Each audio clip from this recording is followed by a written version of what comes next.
എന്റെ ഗുരുവായൂരപ്പ, ഞാൻ എന്തായി കാണണേ? മധുവേട്ടൻ ഒറ്റയ്ക്ക് താമസിക്കുന്ന വീട്ടില് സാരിയും ബ്ലൗസോ?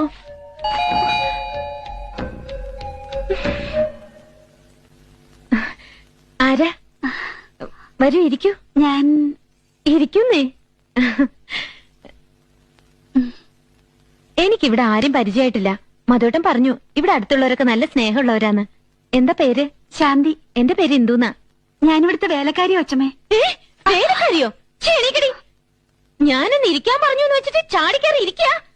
നീ ഇവിടെ വേലയ്ക്ക് വന്നതാണോ അതോ വേല ഇറക്കാൻ വന്നതാണോ? നിന്നെ കാണാനും കൊള്ളാലോടി.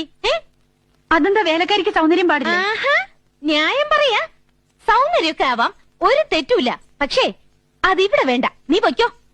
അപ്പൊ ജോലിക്ക്? വേണ്ട, പറഞ്ഞില്ലേ. നീ വരണ്ട. നിന്റെ വീട്ടില് വയസ്സായ വല്ലവരും ഉണ്ടെങ്കിൽ പറഞ്ഞു വിട്. എന്നാലേ 98 വയസ്സായ എന്റെ മുത്തശ്ശി ഉണ്ട്, അവര് മതി. ആ മൗസാറിന്റെ കാര്യം പോക്കാം. അമ്പടി കേമി, അവള് പറഞ്ഞത് കേട്ടില്ലേ? ഓണങ്ങളെ മയക്കാൻ നടക്കുന്നു. ഹായ്, മധു ഉണ്ടോ? ഇല്ല, ഉണ്ണാൻ പോണേ ഉള്ളൂ. ഓ, എങ്ങോട്ട് നോക്കിയാലും പെണ്ണുങ്ങള്. ഇതന്നെയാ മധുവേട്ടൻ പറഞ്ഞത്. അയൽവാസികളൊക്കെ നല്ല സ്നേഹമുള്ളവരാന്ന്. ദൈവമേ, ഇമ്മാരി അയൽവാസികളുടെ ഇടയിൽ എങ്ങനെ ജീവിക്കുക? നീ എന്താ ഒറ്റയ്ക്ക് സംസാരിക്കുന്നത്? ഭഗവത്ഗീതയിലെ 2 ശ്ലോകം ചൊല്ലുമായിരുന്നു. ദേഷ്യത്തിലാണല്ലോ. എന്തു പറ്റി മോളുവിന്? വീട് ഇഷ്ടപ്പെട്ടില്ലേ? സുഖിപ്പിക്കില്ലേ? എന്തു പറ്റി ഇത്ര പെട്ടെന്ന്? ഇവിടെ ഏത് പെണ്ണാ താമസിക്കുന്നത്? പെണ്ണോ? അതിനകത്ത് കിടക്കുന്ന സാരിയും ബ്ലൗസും ഒക്കെ ആരുടെയാന്ന്? എനിക്കൊന്നും കേക്കണ്ട. ആ സാരിയും ബ്ലൗസും ഏത് പെണ്ണിന്റെയാണെന്നും അവളും മധുവേട്ടനും തമ്മിലുള്ള ബന്ധം എന്താണെന്ന് എനിക്കിപ്പോ അറിയണം. നീ സമാധാനപ്പെടും, ഞാൻ അതല്ലേ പറഞ്ഞു വരുന്നത്. നോണ പറഞ്ഞ കൊല്ലും ഞാൻ. പട്ടിക്കാട്ടുകാരിയാണ്, 10ാം ക്ലാസ്സുകാരിയാണ് എന്ന് കരുതി എന്നെ പറ്റിക്കാനൊന്നും നോക്കണ്ട.